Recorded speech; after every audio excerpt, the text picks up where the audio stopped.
buenas tardes, tengan todos ustedes. Tengo el honor de ser moderador en este primer panel, para lo cual solicito la presencia del abogado Alfonso Poiré, el diputado Alfonso Ruiz Chico y María del Carmen García Palomares, solicitando por favor ocuparan su lugar.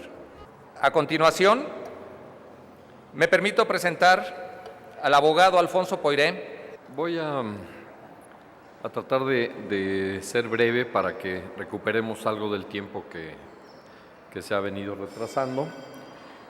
Básicamente me interesa comentar con ustedes en relación al marco jurídico nacional, que tiene que ver precisamente con estos temas de violencia contra niñas, niños y adolescentes.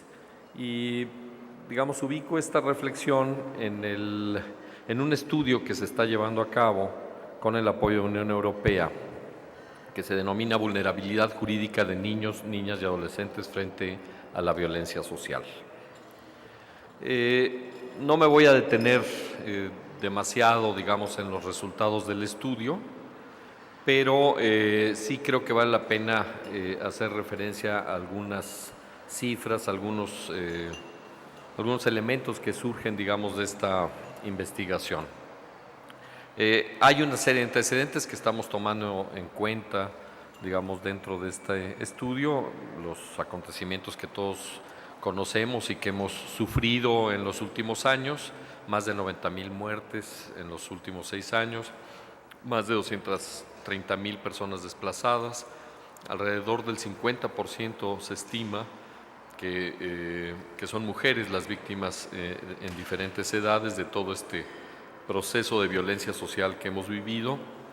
De 2006 a 2011 se reportaron más de 1,200 muertes de niñas y niños digamos, como resultado específicamente de las acciones de violencia que se han observado, cifra que no da cuenta, por ejemplo, de las muertes que se dan en el entorno de la violencia intrafamiliar, que es otra cifra que también debiera preocuparnos extraordinariamente y que se puede, por ejemplo, constatar en el índice sobre violencia de violencia entre 0 y 5 años, que se presentó recientemente por la organización CEIDAS y que les sugiero que se consulte también. Se estima que hay más de 30,000 niñas y niños involucrados con la delincuencia organizada. Esta es parte de una situación que se ha presentado en los últimos 15 o 20 años, o sea, la existencia de una serie de prácticas intolerables, les llamamos nosotros, en contra de la infancia, todos los procesos de explotación, de esclavitud inclusive que se están observando en diferentes lugares, la trata, la explotación sexual comercial, el trabajo doméstico oculto, que llega muchas veces a situaciones de pérdida integral de derechos de niñas y niños, y desde luego esta situación de los niños y niñas involucradas en el crimen organizado. Creo que, digamos, la invisibilidad de la infancia se hace cada vez más clara, sobre todo si abordamos el tema de violencia. O sea, la infancia no está presente, digamos, como un tema central de la política pública, no está presente como un factor de preocupación de la agenda de los actores políticos, de quienes estarían tratando de garantizar una acción del Estado significativa. Muy pocos gobiernos a nivel estatal involucran o consideran, digamos, el tema de la infancia con la jerarquía que debería de tener. Creo que es un tema que refleja, digamos, los retrasos culturales que tenemos como país, en el sentido de darle importancia a los problemas que estamos viviendo. Creo que la infancia está invisibilizada claramente de la problemática nacional. A través de este proyecto estamos desarrollando elementos para determinar el impacto de la violencia en el ejercicio de los derechos fundamentales de libertad, igualdad, seguridad y salud de niñas, niños y adolescentes. No quiere decir que esto agote, digamos, el catálogo de derechos que tienen las niñas y los niños, un catálogo que forma parte de nuestra legislación en la medida en que la Convención Internacional de los Derechos del Niño es letra vigente, digamos, en nuestra realidad. Pero, digamos, para efectos de la violencia son estos 4 derechos: libertad, igualdad, seguridad y salud, los que intentamos, digamos, evaluar en términos de vulnerabilidad. ¿Qué resultados hemos tenido así en términos generales? Bueno, en primer lugar vale la pena mencionar que esta investigación se desarrolló con una serie de mecanismos de consulta participativa a los niños y niños, que ese es otro derecho que tampoco tomamos en consideración normalmente. O sea, las niñas y los niños tienen derecho a participar en las decisiones que les afectan. Y si vamos a estudiar sobre su vulnerabilidad, pues creo que lo lógico era consultarles de una manera participativa. Entonces, en este estudio, además, digamos, de hacer esta consulta participativa con las niñas y los niños, identificamos el marco jurídico relacionado con estos 4 derechos que ya mencionaba anteriormente, y buscamos también conocer el catálogo de programas, políticas y acciones emprendidas por la administración pública, tanto a nivel federal como en 3 estados de la República Mexicana. ¿Ya lo apagué? Ya. Se logró, digamos, que la consulta abarcara a 8,000 niñas, niños y adolescentes. No es una población, digamos, que necesariamente refleje la realidad de todos los niños y niñas del país, pero me parece que ya es una muestra bastante representativa, que cuando menos no conocemos muchas otras iniciativas seguramente de investigación, pero es una muestra representativa que muy pocas veces se ha logrado alcanzar, sobre todo desde una lógica, digamos, participativa. Entonces, creo que los resultados que nos ofrece este estudio pueden resultar atendibles, digamos, desde una perspectiva nacional. Algunas de las percepciones que captamos con los niños y niñas: 63% ha vivido violencia en su escuela, 48% en su familia y 43% en su comunidad. Creo que las cifras son bastante elocuentes. Estamos hablando de una situación de violencia francamente generalizada, digamos, en los diferentes espacios en los que se supone las niñas y niños deben tener protección.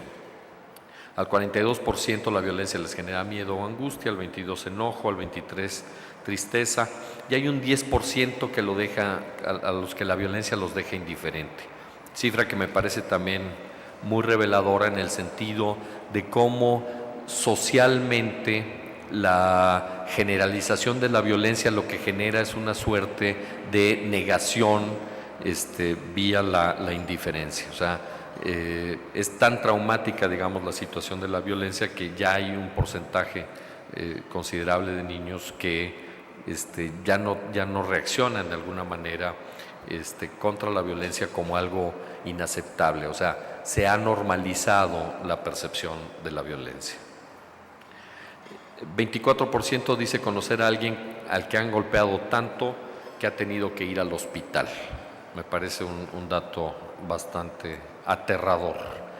46% conoce a alguien que es miembro de una pandilla y el 51% ha visto un pleito entre ellas.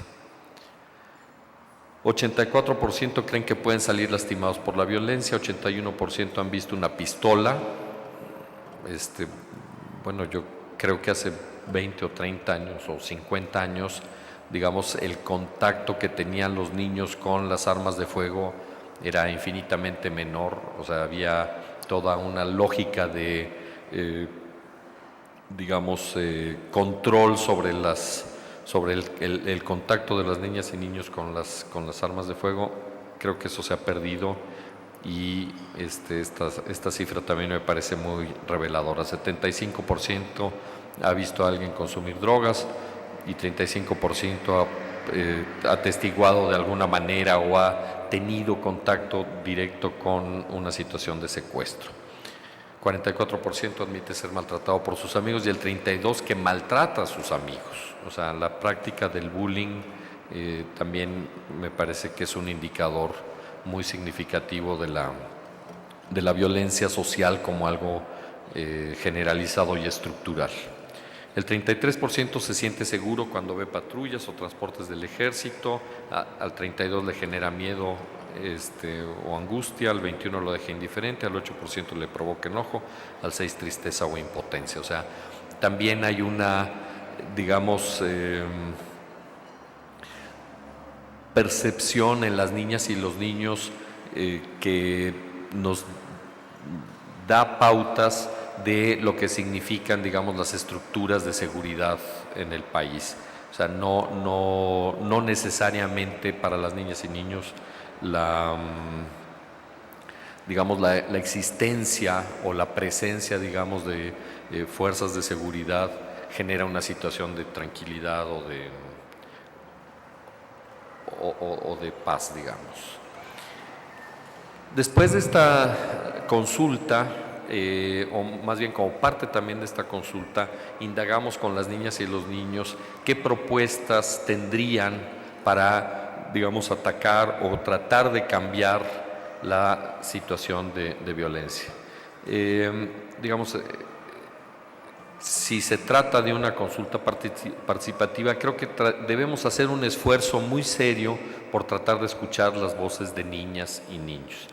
Y las propuestas pueden parecer obvias, pueden parecer evidentes, y sin embargo, si uno hace una lectura sensible, de la percepción de las niñas y los niños, creo que hay detrás de estas propuestas un programa social que ojalá pudiera adoptarse, desde la lógica política y de los factores de poder en este país.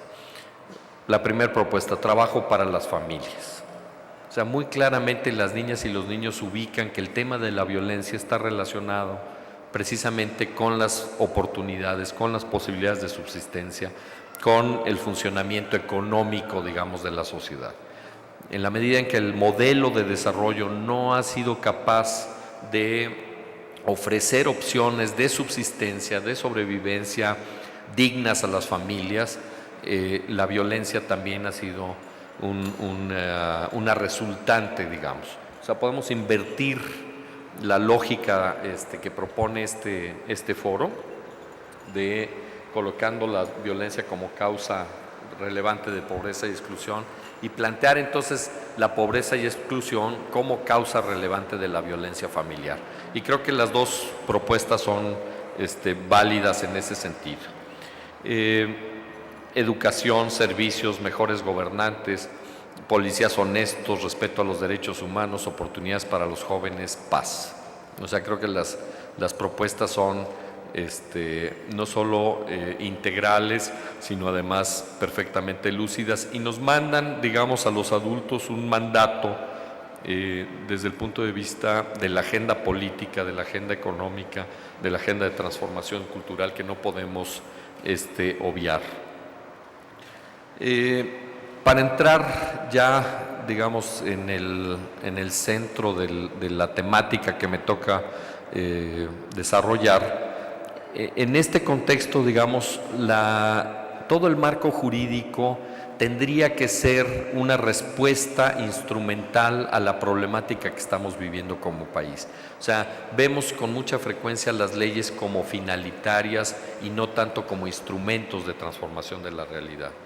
Y entonces la pregunta era, bueno, ¿existen o no existen suficientes instrumentos legales para proteger los derechos, estos 4 derechos que mencionábamos como, indicadores de la vulnerabilidad jurídica ante la violencia